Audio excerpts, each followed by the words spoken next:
What I hate how sex is viewed in our society. I hate it because that is not how God designed sex. That is not how God designed this beautiful gift that He has given us. He has given us a sex drive for marriage. He's given us this want and for sex because of marriage and because of two becoming one in this covenant, this intimate moment. I had a lot of questions, and ultimately I found myself beating myself up for like, no, you said you're celibate, and why are you making out? Why are you tempting him? Why? It was so back and forth. But in that process, I saw the hurt that I was doing to myself, that I was like, this is not okay. You have to choose one. So I was like, we ain't waiting till marriage. Some Christians are so damn horny that they will rush to get married just so they can have sex. And I didn't want to do that. Yeah, we're talking about God and sex. And yes, when I say we, I mean all of us. To this day, I still wonder, like, am I actually asexual, or have I just suppressed my sexual feelings for so long that I really don't even know how to tap into that part of me? Does God really care about your sex life? And if yes, does that also mean that God can help you have the best sex of your life? Lots to discuss, so stay with me, please, because we're going there.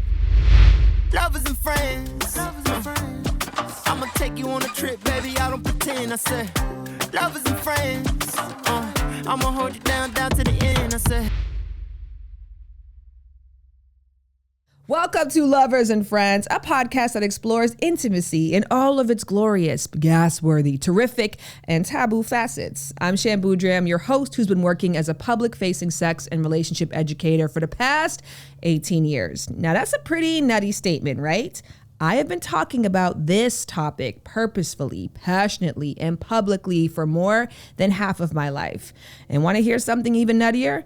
In that time, I have never really talked about what we are covering in this episode, even though it has played a huge role in my, and likely many of our, intimate lives. So growing up, I was always taught that sex should be between a woman and a man who are married. And I wrestled with that a lot. I also was not straight, and I am not straight. And that also was just the cherry on top of the cake when it comes to how much I used to feel so much shame and so much guilt. As an adult, I still have issues tapping into that sexual side, that lustful side.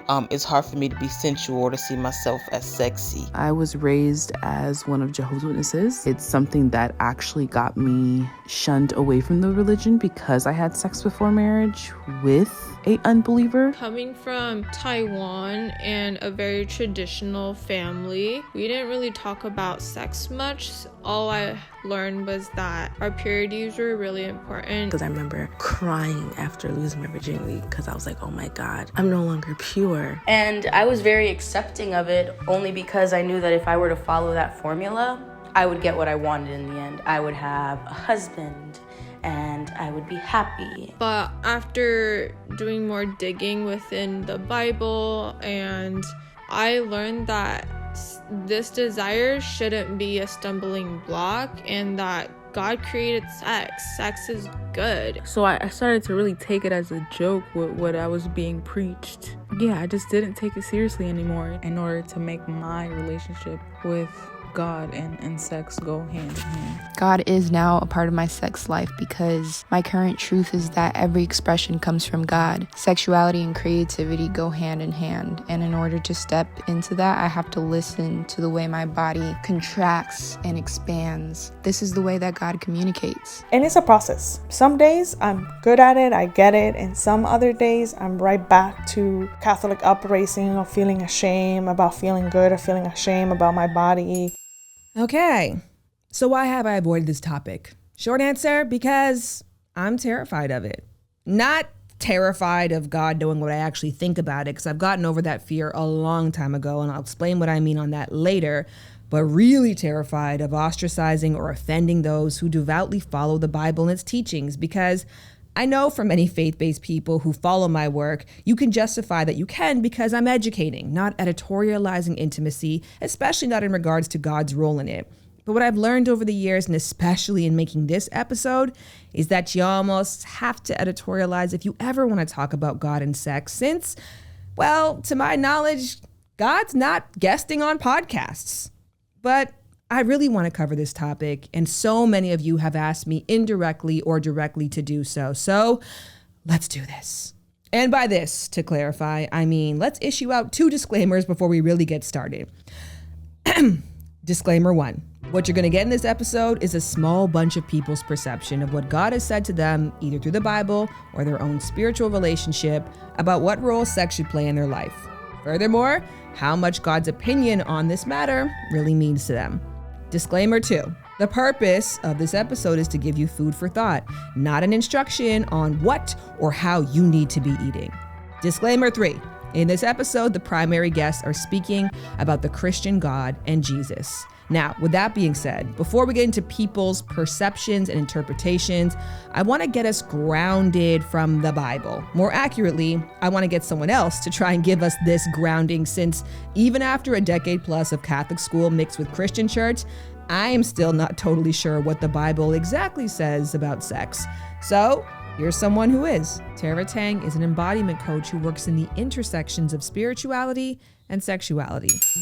We look at the Bible as a single book, when in reality it's a library of many books written over hundreds of years by many authors. Now, there's a lot of misconceptions about what the Bible says about sex. Mainstream Christianity widely teaches a rule against sex outside of marriage, calling it fornication. Much of Christian teaching today is also against non-heterosexual and monogamous relationships and sexual experiences. However, context, as we've already established, is important when interpreting the Bible.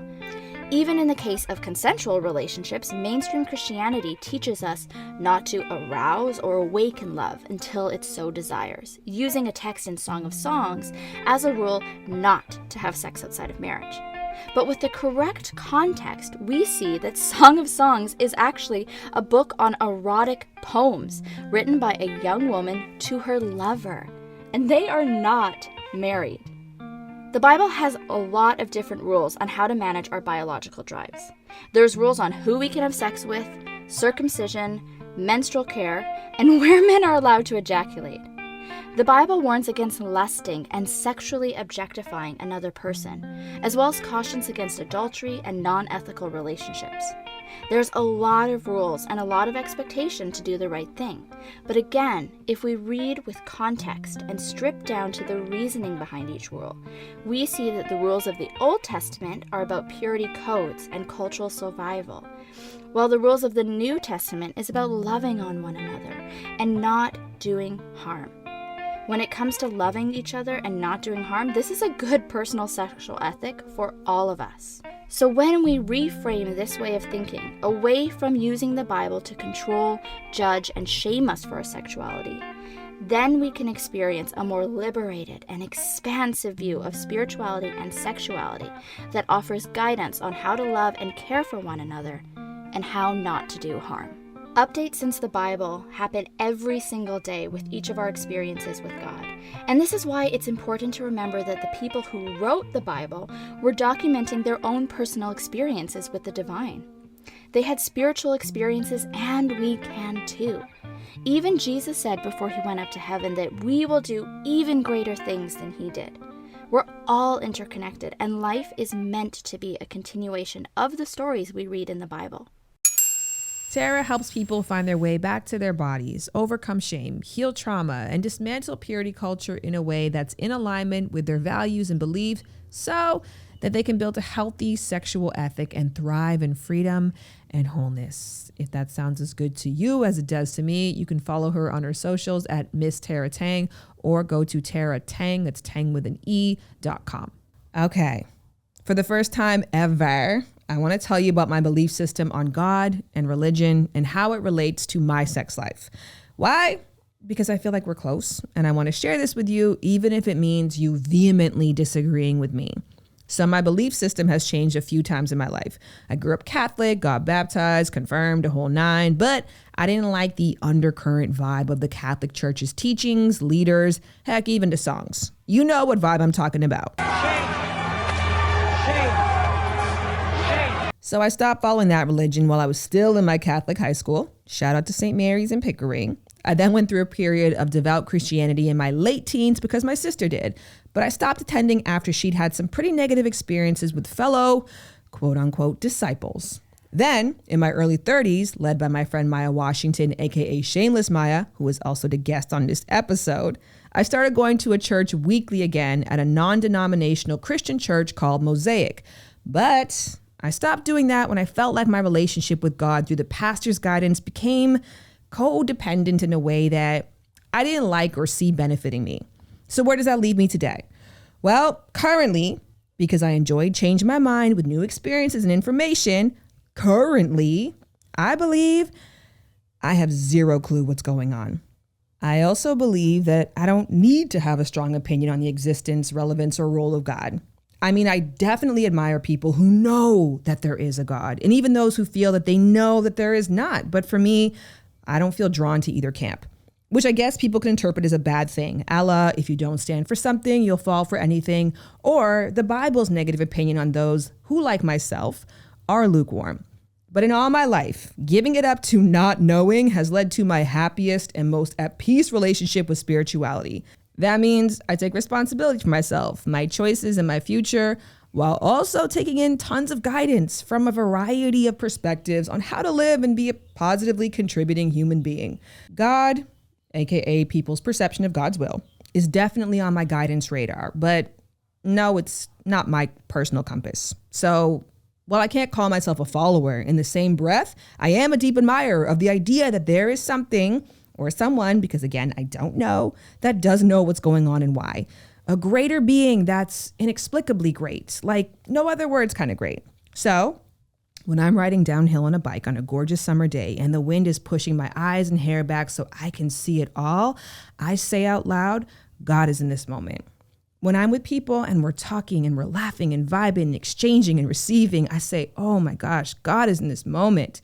When I see my daughter do something for the first time, when I taste something genuinely divine, when I can't believe my luck, and also when I'm having an incredible orgasm or experiencing a really good sensation of any kind through sex, I say, God is in this moment. For the record, yes, I'm aware that I'm not using good or great in its intended biblical form, but personally, I do believe that I honor God when I engage in consensual, happy, bomb sex with or without a partner. I also believe that who I'm having sex with has less to do with honoring God than the kind of sex I'm engaging in. Meaning, really great mutual sex with a complete stranger that honors the potential of the body and the most sacred relationships of the hypothetical people involved is more God's will than duty sex between a husband and wife. Okay, I love you. Go. All right. Okay. You don't even need me, do you? This belief system, although admittedly deeply troubling to some, has allowed me to separate shame from pleasure and also allowed me to integrate God into the sex life that I love. Bringing God into the bedroom is a concept I learned from Brenda, who goes by God is Gray on Instagram and YouTube. I distinctly remember the first time I walked into a bedroom and determined this time I am not going to leave God outside of the bedroom. I was not going to leave any piece of myself, any piece of anything that I believed was important or valuable about me, especially my spirituality, outside waiting for me to stop having sex and then be acceptable to God again. And in the aftermath, instead of crawling across the floor and begging for forgiveness and hating myself for being so dang horny, I checked in with myself. I referred to my body as a she. I said, how are you doing, girl? I love you. How did that feel? And without the shame and the pain and the fear of this purity monster that my church had built up, I was able to intuit what sex really meant to me. Brenda, who once again goes by God is Gray on both Instagram and YouTube, I highly suggest that you follow, has impacted my opinion on sex and the saints a lot. And so has the other guest that I am so hyped to bring into this conversation. First up, Maya Washington, aka Shameless Maya. Maya is a creative producer and digital talent with over 2 million followers across her social media accounts. People follow Maya to be inspired, to learn about her growing family, to get DIY tips, tech tips, and to be in the company of a devout follower of Christ. Maya was famously abstaining from sex until marriage, and back in 2017, I interviewed her on this topic for my YouTube channel. I was like, you know what? My life isn't where I want it to be. I've been distracted by men, like drama, all of this. And I'm like, okay, cut all of that out. God, hook me up. If I give up sex, if I give up guys, can you at least help me? So then fast forward to like 3 months later, then my life is like changing. I'm like, what the hell? What's going on? And then God's like, remember that deal we made? And I'm like, oh my God, yes! Can't do that. Like, I can't like ruin the plan. And then I came out to LA. I was like, you got to keep on track, Maya. No boys, no sex. Just focus on your work. So where is she at today on the topic of God and sex? Hi, Maya. Hi, Shannon. This topic would make me sweat bullets. And I know it's been a while since you've talked about it on YouTube. So I'm curious how you feel talking about God and sex. Yeah, I haven't talked about it. And I think I'm due to talk about it. So this is a perfect opportunity. Because the last time that you and I spoke about this together, we were talking about your journey of celibacy. And so much has changed since that point. But before we get to where you are now, I want to go back to go forward. So if you can recall, what was the earliest teachings that you learned about God's will and sex? I had no one to turn to talk about sex. And so my experience about it was God is over here with my mom and sex is over here with the demons. So then you grew up heavily influenced by the Catholic Church. Did you take that on as like a personal value system, or it was like, this is what school says, this is what my mom says, it's very different from how I feel and how I act? It's an interesting question. I don't know if I had enough perception. I just knew I had a personal relationship with God, and then I had my understanding of God from the church. And so the assumption is you don't have sex until marriage. But my mom was a single mom. She wasn't married and she had me and my brother. So it's a bit of a gray area where God and sex come in. And it was a question I had throughout my young adult life, well into my first and now second marriage. Oh, tell me, what was the question that you've had this entire time? So going into my first serious relationship with my then partner, we immediately had sex. In my head, I was telling myself, oh, this is someone I can see myself marrying, therefore it's okay. We went through that relationship, which resulted in a marriage, which turned into a divorce. And eventually, when I left that, I had a period of recovery where I just abstained from all beings and just was focused on myself. And then I was like, you know what? I'm going to have fun. And so I went on my binge, which was like a handful of guys. And I was having fun, but I also got burned in the process. So in that experience, I started to ask myself what would happen if I abstained from sex. And then I had a conversation, because I like to have conversations with God. And I'm like, if I give up sex, you better hook me up. And so I then went on this whole celibate journey, and God definitely hooked me up in a superficial, materialistic, financial way. I know what God has said about sex. I mean, I, like you, went to Catholic school, so we were taught no masturbation, no sex before marriage, no thinking lustful thoughts, especially when it comes to your neighbor's wife. But I don't feel like I remember what Jesus said about sex. Did he ever talk about it? No, and that's the, I could be wrong, but from recollection, he never said, thou must wait till thou is married to have sex. Like, those words never left his mouth. And that's where I had a big question mark, because Jesus didn't address it. So therefore, maybe there's a loophole in this. Okay, well, let's talk about the loophole more. Because the last time that we spoke, you were somebody you were never pushy. I've never considered you to be somebody to say this is the right way, this is the way. But you were very clear that celibacy was your way. and that abstaining from sex, even though it was really difficult at times, had always proved to be positive for you. Did that shift and change? And how would you reflect on celibacy today? Okay, so during my celibacy walk, I was looking to others for inspiration. So I had a friend who was also pursuing a celibacy walk. I read the book by Megan Good and Devon Franklin on celibacy. I have a few other friends that were Christian. I want to say quiet Christians because nobody knew that they were also celibate until they were married. And I was like, oh, it's worked out for them. I wonder if it would work out for me. And my question was, if I save myself, will I end up with the happily ever after? And I remember I would have these conversations with you, and your response is, I don't know if God is as transactional as that. And I couldn't help but think about that, as well as the definition of sex and where it falls in the spectrum of sin, because we're all constantly sinning. Some people are eating pork, shrimp, whatever, tattoos, masturbating, whatever you want to quantify as a sin. So why is this one a greater sin than that? Why would I be punished for this? And for me, I have to do a lot of questions, and I have to find my own answers through my own experience. And when I was celibate alone, it's super easy. Like, there is no temptation because there is no physical being within my circle to be tempted by. It wasn't until I started dating that I was like, oh. And when I finally met my now husband, I was like, oh, is he or isn't he it? Either way, we have lots of chemistry.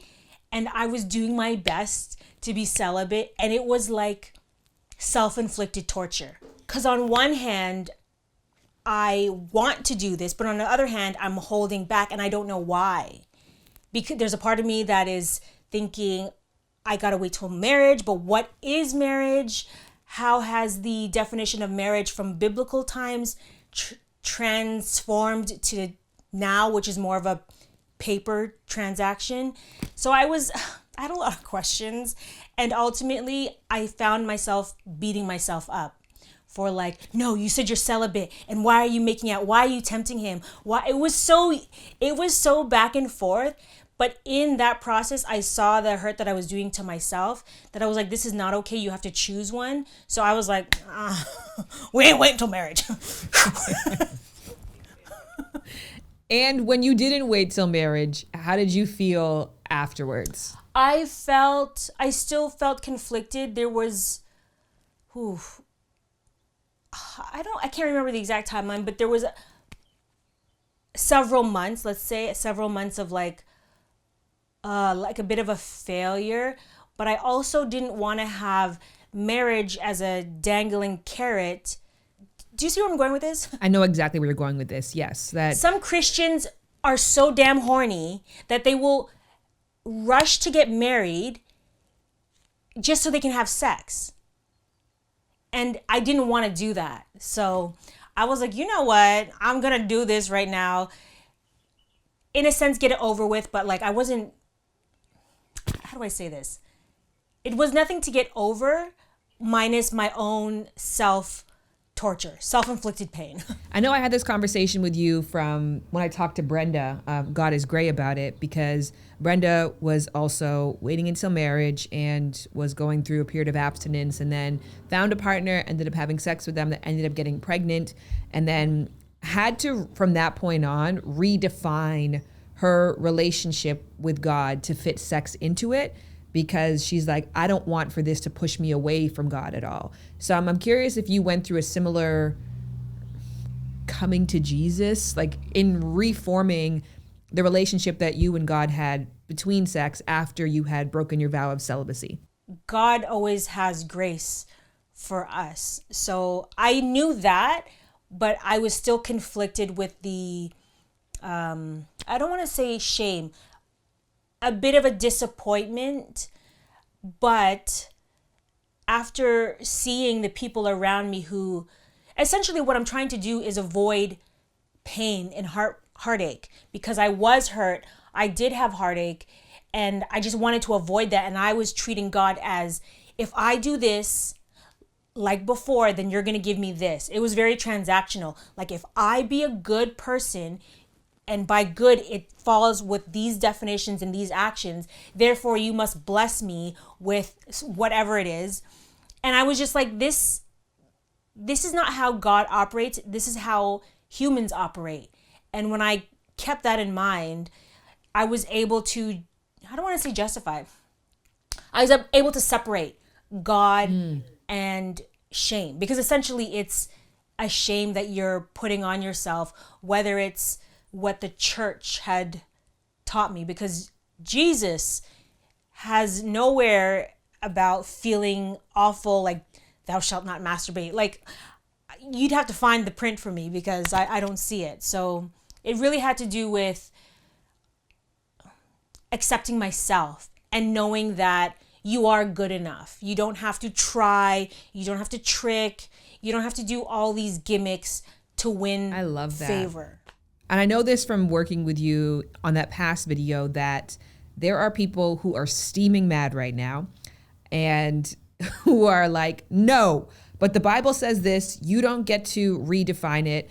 How would you speak to those people who are like, Maya, like, you are wrong? I would look up Corinthians and the passage on love, and to me that is the definition of God. So love, it doesn't boast, it's not harmful, it is patient, it is kind. Those are all the qualities of God. So if you can find me a passage where God is, I mean, maybe there is, but my relationship with God is that of has grace, is love, and is kind.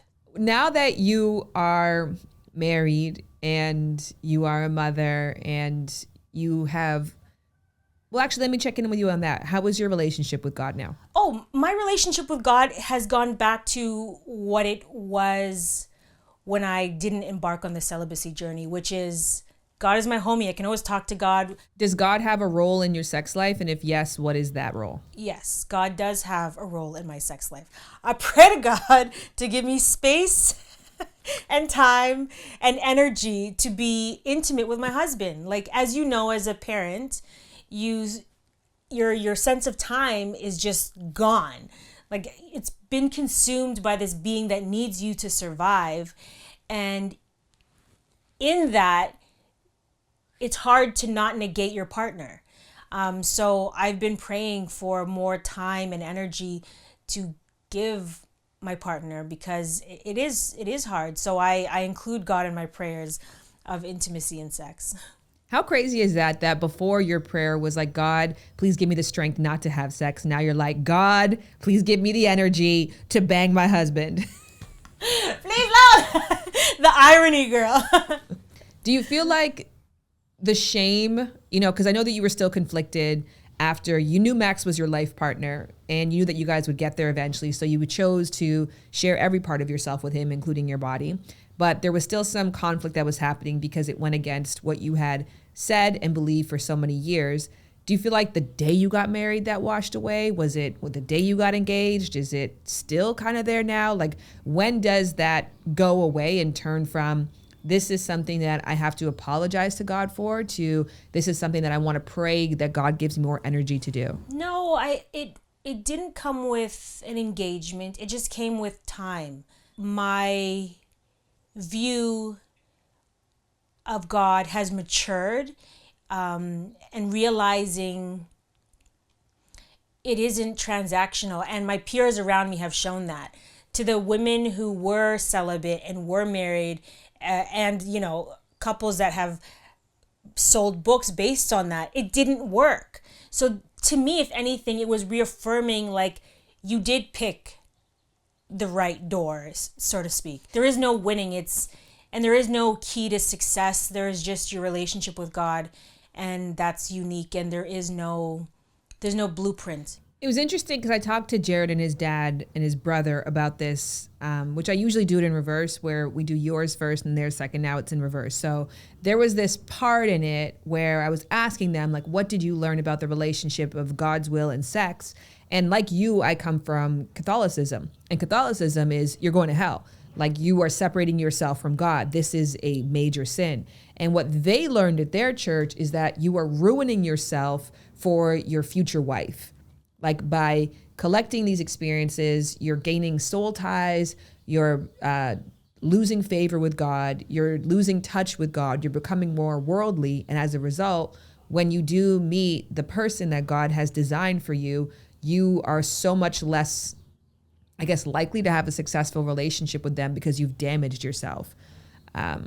So I'm curious, this is a weird way of asking this question, but is there a part of you that's like, even though I don't necessarily believe in abstinence the way that I did, I am grateful for not taking on soul ties or not taking on sexual partners during that time, because ultimately you broke your celibacy with your husband?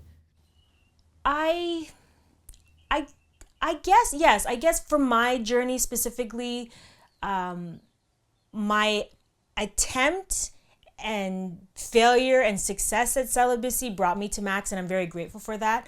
What I think I took away from that is cutting away distractions from your life to get you to where you want to go. So if sex is a distraction, then you might want to take a time out. If social media is a distraction, take a time out. Whatever your distraction is, I'd say take a time out. But I don't believe God is condemning me or condemns anyone for having consensual sex. Not to put this on you, because you are not a pastor and you've never confided in me that you wanted to be a pastor. But as an anecdote, if you were to guide a homily, which I don't know what they're called these days, they're called in Catholic Church. But if you were to give a sermon about sex, what would you say? Or what would you want to be said? I would remind, I don't want to, Shannon! Okay, y'all need to get right with you. Have a conversation with yourself. Have a conversation with God. God loves you regardless. Have consensual, open, communicative conversations with your partner. I think the bad part is the deception. Don't lie to yourself. Don't lie to others. And don't lie to God. Because the truth is there and you're just playing yourself and hurting yourself and others in the process. There are still a lot of Christian churches that really promote abstinence, not just in terms of a way of having a better relationship with God, but as a way of having a better life. Do you think that there's merit to that? I think what the church is forgetting is that people are so unique and different from person to person. For one person, that might be the case. Like, abstain and wait, be a virgin until marriage. Like, that's your path. And you're going to meet someone who meets you on that path.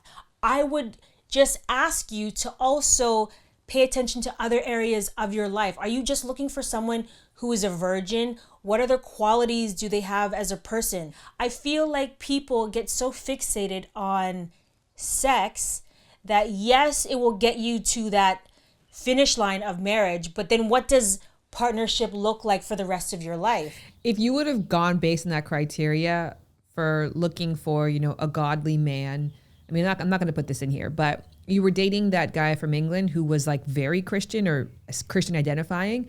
And then I knew Max was not necessarily Christian identifying, but more like seeking and spiritual.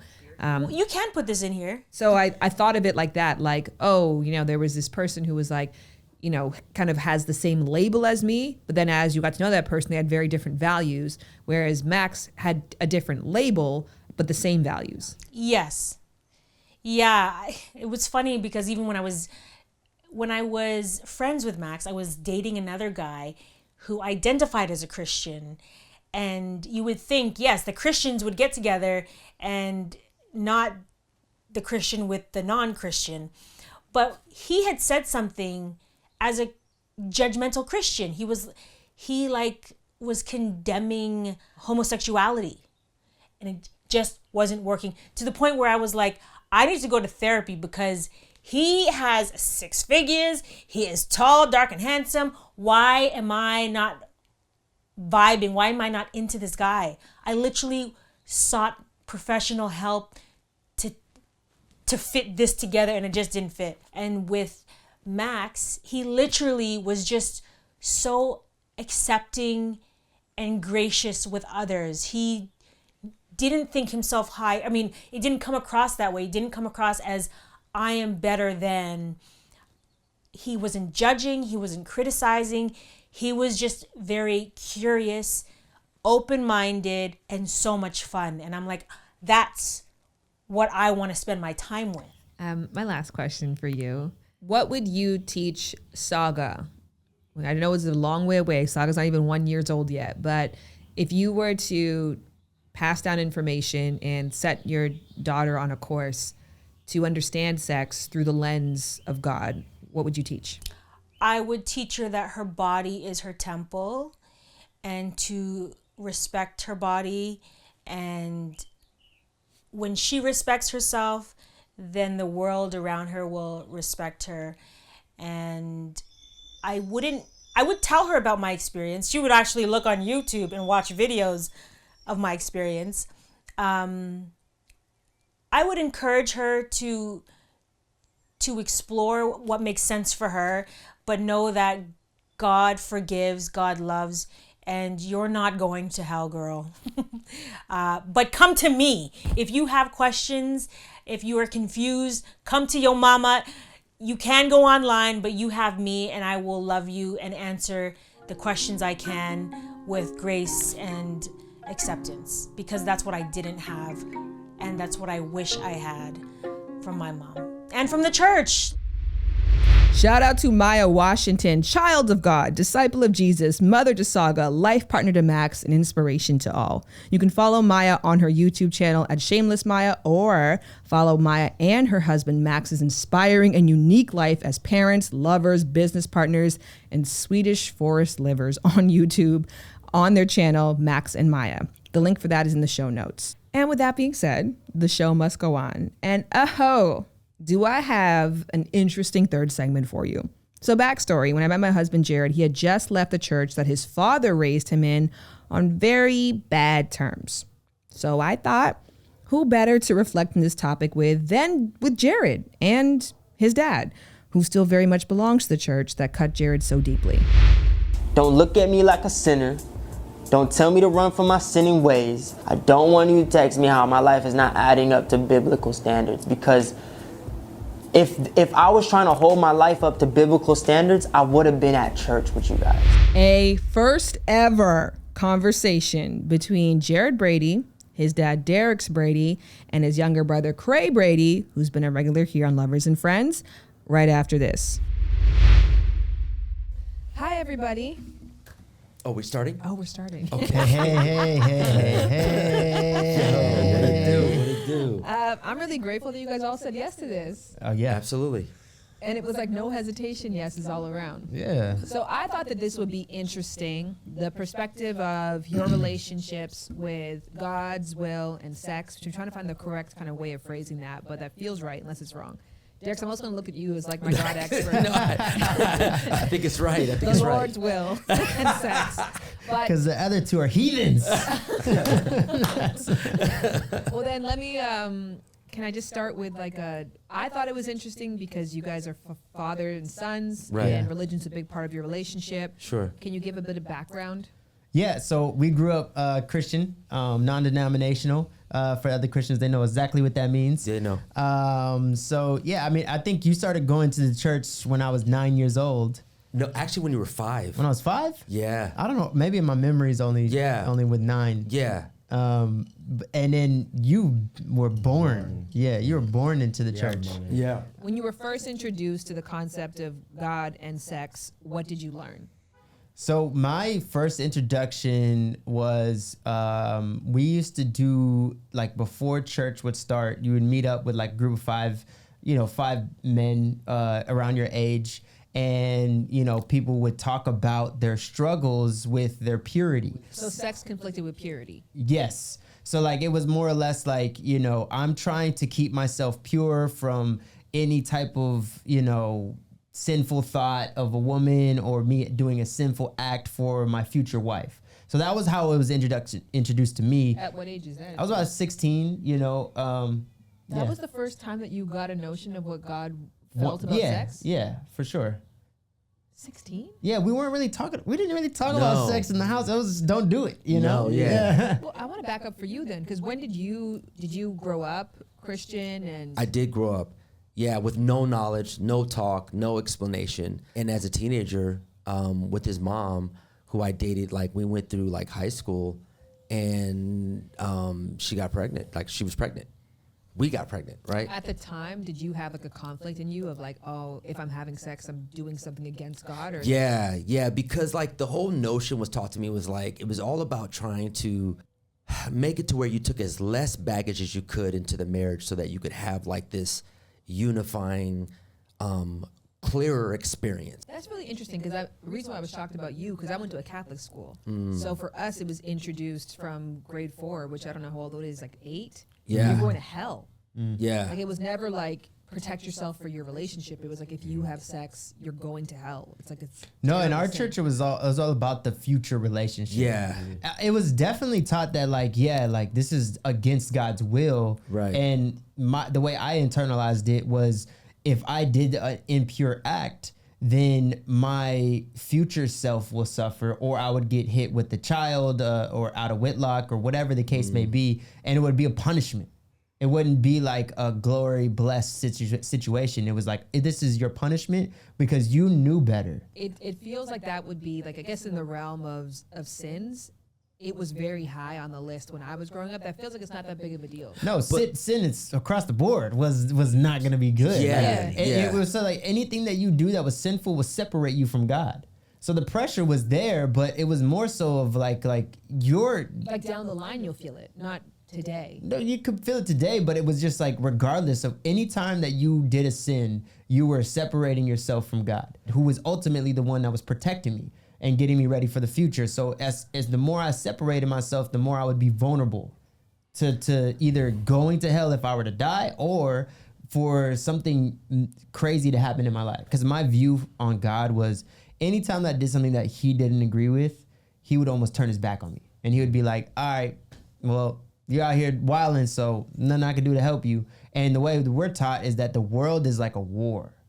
And the only way that you're going to survive through this world is by having the protection of God. And there was always this tug and pull with every girl that I was like dating at the time, because I would put the intention out there like, we can't do any of these. But biological drive was like, no, we're gonna mess up. And then I would make her feel guilty. It was almost like a gaslighting thing, because I would lead us there, and then I'd be like, why did we do this? You know, making her feel guilty. And she didn't grow up in like a Christian household, so she was like, what is happening with this guy? This guy's crazy. He must be bipolar, because she would feel terrible. The way that Jared described, Derreck's relationship with God was that it didn't start until after he was born. Is that accurate to say? My relationship with God started it was after he was born, yes, because we started going to the church when he was 5. So before that, I didn't have the level of pressure and the level of trying to be held accountable. I've learned a little bit more beyond myself to think of others, and I had a little bit more accountability. So then, though, I didn't add grace. I didn't add experience. I didn't add life. I was really black and white. It was not anything. That kind of makes sense. It's like God saved your sex life and your love life. Right. Yeah. So maybe it felt like it could save everybody else's right. too. Yeah. I do remember there was a teen leader that I remember telling him like, oh, I'm struggling with masturbation, and he was like, okay, I'm gonna tell you this story, and I want you to just take it with you whenever you're struggling. There was a guy who was struggling with the same thing, and he was studying the Bible to be baptized at the time, and he said he couldn't master that, so he stopped. The day he was gonna get baptized, he was like, I don't want to do this because I'm gonna fall out of grace or whatever the case may be. And he was driving home, and he got in a car crash and died. And I remember him telling me this and being like, I did not see the story going that way. No, but this is the first time I've heard this story. Yeah, I remember telling him this thing, like, when you when you are, having a choice to sin or not, like God remembers this. And I'm not saying that he got in a car crash because of this, but he did make that decision today not to get baptized and not to follow Jesus. So just take that with you. And I remember that was the only thing that I thought about every time that I made me and a girl hooked up or whatever. And I was like, on the way home, I'm like, man, I'm like looking at cars like, it could go down right now because I just, sinned against God by having, a sexual relationship with somebody. So you went to him to be like, I need help. Yeah. And he's like, well, before you think about, logging into Pornhub, check out this guy who died. So it worked for a little bit. The best way to like help you deal with something is like fear. But I gotta say, like the thing that I felt so bad, and I had to sit all my sons down and apologize to them because the view and perspective that I gave them was what I was taught. And it was like, okay, if you do everything right, then God's happy with you. If you make a mistake, God's like, I'll talk to you in 2 months. What I realized after I reconciled with my biological father, there was a lot of healing that happened in me. And I realized the view I had with my biological father, I had with God. Honestly, I just would feel bad, like just doing anything. Like I remember one time I had did it and we hadn't even had these talks, so you know what I'm saying. But yeah, I remember I was just doing it. And, like I remember the first couple of times, like I would just be like, God, I'm so sorry. Like please forgive me. Like I know I shouldn't have done it, but like please. Would you forgive do it like me. Jared and like do it with the girl? No, I did not do that. But it would just be like something with myself and then like subconsciously I stopped. I mean, I stopped doing that, but subconsciously I would still feel weird and I wouldn't know why. But I think that's always why I would have a weird feeling after doing it.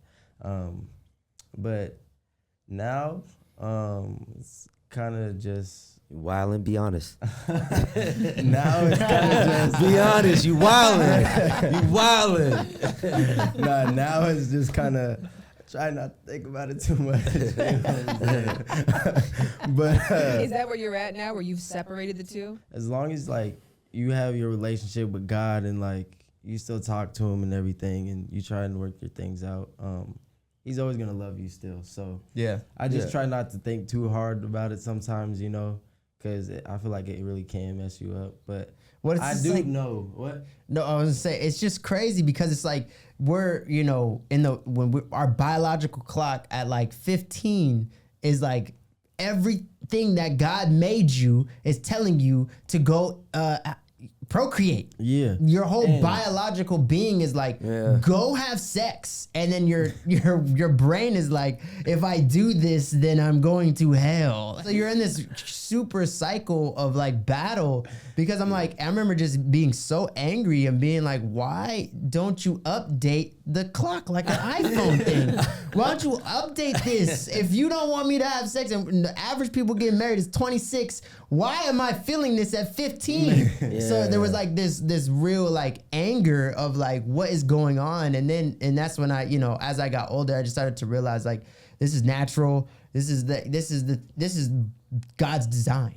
Is what you learned about God and sex originally wrong? And if it is wrong, how did you redefine it to make it right for yourself? I don't think I really like thought about it and said about it, but I think it sounds like you've just separated the two, Craig.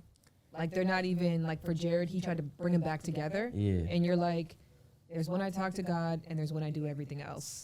Those are separate things. Yeah, I mean, I never really sat down with myself and thought about it, but I just feel like, I don't know, I just didn't always want to feel bad about something, like I didn't want to always feel guilty or feel like I'm doing wrong for wanting to do something for myself. Like I felt like it's always, I got to do this for God. I got to please God. I got to do this for God. And it's like, when can I please myself? I think it's interesting because I feel like you have the flip experience from them. I do. Like even to this day, I feel like, for me, I feel like having premarital sex, I do feel like it's sin because I read it and I saw that, right? The difference that I have in the perspective now, though, is that God doesn't hate me for doing a different experience. Is it good for you to go get a job and make money so that you have money to spend? Yes. if you don't go get a job, then those are the consequences that are of the life that you don't go get a job. I feel it's the same thing with like sex. It's like if you have premarital sex, then those are experiences that you're gonna have, and it could add to you being well-rounded when you get older or not. But there's consequences that come with that. Yeah. Meaning you have sex with someone that takes advantage of you. They only did it to get this of your body. They wanted no connection with you, but they told you they did. They go away, you're hurt, and then you have to rebuild and heal. But the consequence is you had that because you had that experience. The benefit is you learned and you've grown.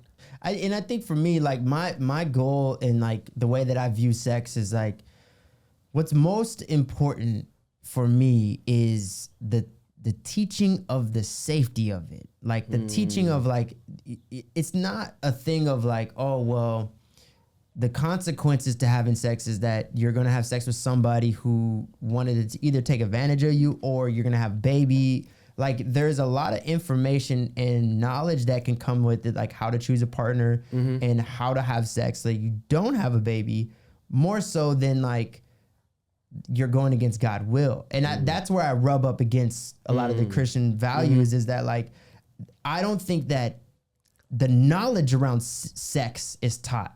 It's more like God is going to not approve. Yeah. Can I pop in for clarification here? Sure. Because some people genuinely believe that following the scripture as it's laid out does lead to a happier, healthier life. I mean, you've had 3 sons. Not that you can... 4. 4? 4 for sons. Yeah. You sorry. forgot Logan. She don't apologize right now, Logan. You with us too, Logan. You were Brady. You were Brady. There's 4 in total. Sorry. Yeah. You've had 4 sons. Would you design, like if you could design any of their sex lives, would you want them to do it any differently, or what would you want for them? And then I'm going to ask you what you'd like for Ryu. What I would want from them is to feel like they can come and talk to me about anything. What I want for them is to be able to know that experiences are normal, feelings are normal, and they're not bad or forsaken because of them. I wish you would have told me this when I was younger. Right? These are the conversations I'm having with their youngest brother, right? Because you learn. Yeah, he got us catch-22 because he'd be like, all right, I want you guys to be athletic, cool, be able to talk to women, be able to have manners, be able to know how to maneuver in life, but don't you trust no women to have sex with you. Yeah, that's true. I can see the conflict in that, the oxymoron in that. Yeah, because I raised them all to be these young kings with all these attributes, but then don't let that shine attract anything for you. What would you teach Ryu about God's perception of her as a sexual being? You know, I think for me, the biggest thing that I want for Ryu is to understand her body and to understand sex in general. And that's more important to me. Like, for me, it's really important that you understand the biological pulls that are happening to you before you interact with this said sex thing. Do you think that God has to be brought into that conversation at all? I don't. No, I don't. I think one of the big things of that too is trust, right? Like, it's funny, as parents, we want to teach things. We teach things in a way that sometimes are in conflict with what we want them to have, right? It's like, I want my kids to grow up knowing what trust feels like, but yet a lot of parents don't give it to the kids. Mm-hmm. So then what's the example?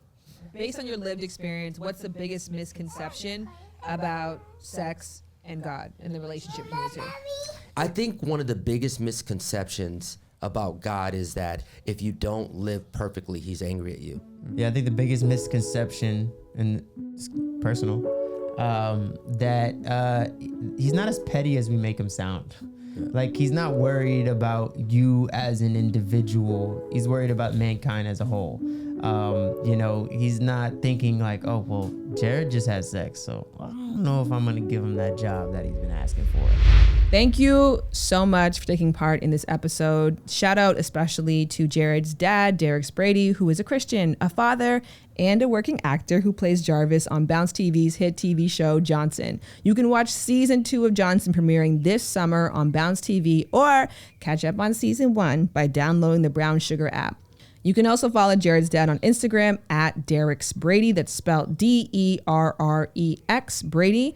And I hope by now I don't have to tell you this, but the reason why Jared is so incredible at expressing his thoughts is because he has his own podcast called Enjoy the Podcast that you can listen to weekly wherever you are listening to this one. Again, thank you so much to Maya for taking part in this episode.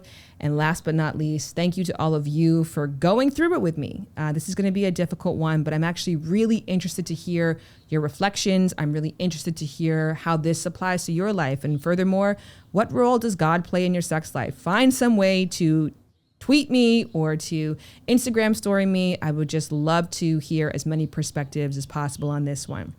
Before I go, I want to address why there was no episode last week. And that is because we are now at a very interesting place in the Lovers and Friends podcast production space, wherein a lot of the guests I'm reaching out to now, I don't have personal relationships with. Obviously, I have one with Maya and everybody on this episode, but going forward, we have been trying to approach names that I think would excite you, names that I think that would be interesting, and topics that are going to go there.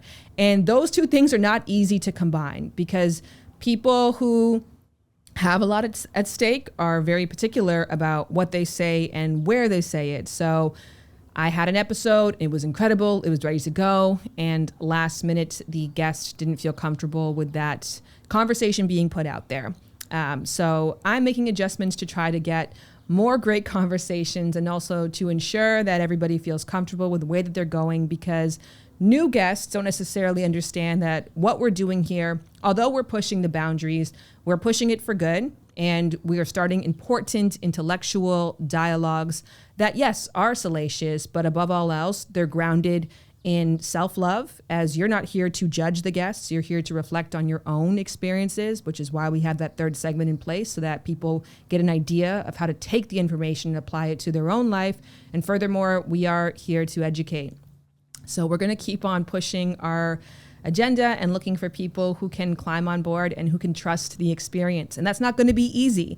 That isn't to say expect more missed weeks from me, because I definitely had a learning lesson from this in which I now have to do more diligence of recording several different episodes so that I never am in a place where, somebody can make that kind of decision, which is healthy for them.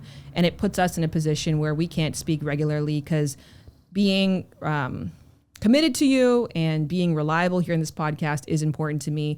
And I do want to prioritize that. So yeah, we're in an interesting space where things I think are about to continue to get more interesting here on Lovers and Friends. And they can only do so if you continue to rate and review the podcast, because that's how we get the attention of these interesting guests. And that's how we let people know that there is an active community here.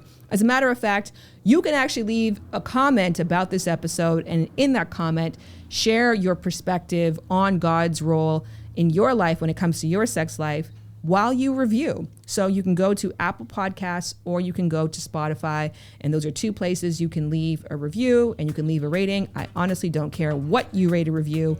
It's just more about showing there's an engaged audience. Would I like a 5-star? Of course. I'm not a glutton for punishment, but I'm not pushing that on you. I'm pushing you to go and make that action for me. And then, yeah, with that being said, we'll have another great episode next week, and it will keep getting better together. Goodbye. Lovers and friends. I'ma take you on a trip, baby. I don't pretend. I said, lovers and friends. 2S Entertainment and Workhouse Media. Our mixing engineers are Brenda. Lovers and Friends is executive produced by Shared Entertainment's Shan Boudram.